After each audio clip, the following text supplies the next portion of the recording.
Ассалаумағалейкумдер достарым, қалдарыңыз қалай, іштеріңіз аман, бала шағаларыңыз тәуір. Ал мен мына бір жағдай болып отыр. Мамасы жолдасыма апекі жаңағы.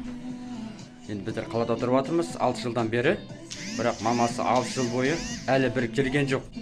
Бірақ пенсиясын алып отыр ол кісіні, қарап отырмын деп.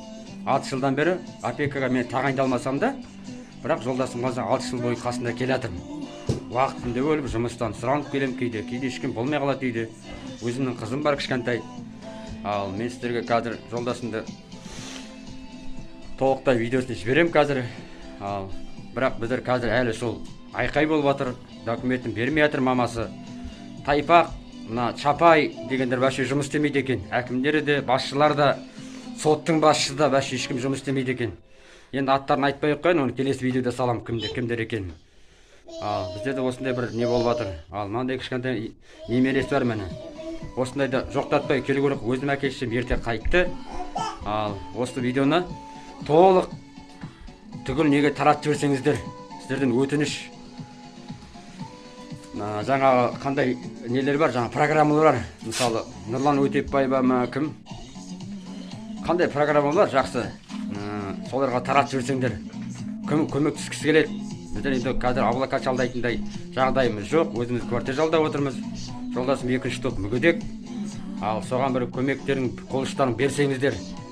Ал мен қазір жолдасымды көрсетейін міне.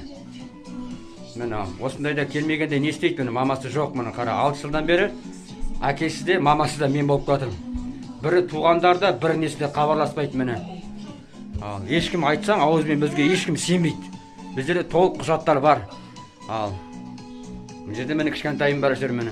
Осы үшін жаңадай жұмыстан уақытымды бөліп жолдасым үшін келем. Ал соған сіздерден бір өтініш, осыны бір жұмыс жасап, жан-жаққа таратсаңыздар. Ал өтініш, міне жолдасым. Міне көріп отырсыңдар ғой.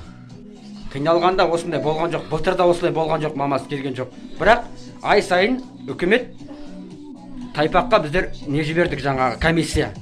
Бармаған вообще, комиссия бармаған. Бірі пенсиясын тоқтата алмаса, біздің Қазақстанда не үшін кім жұмыс істеп отыр сонда? Кімге ақша төлеп отыр сонда үкімет?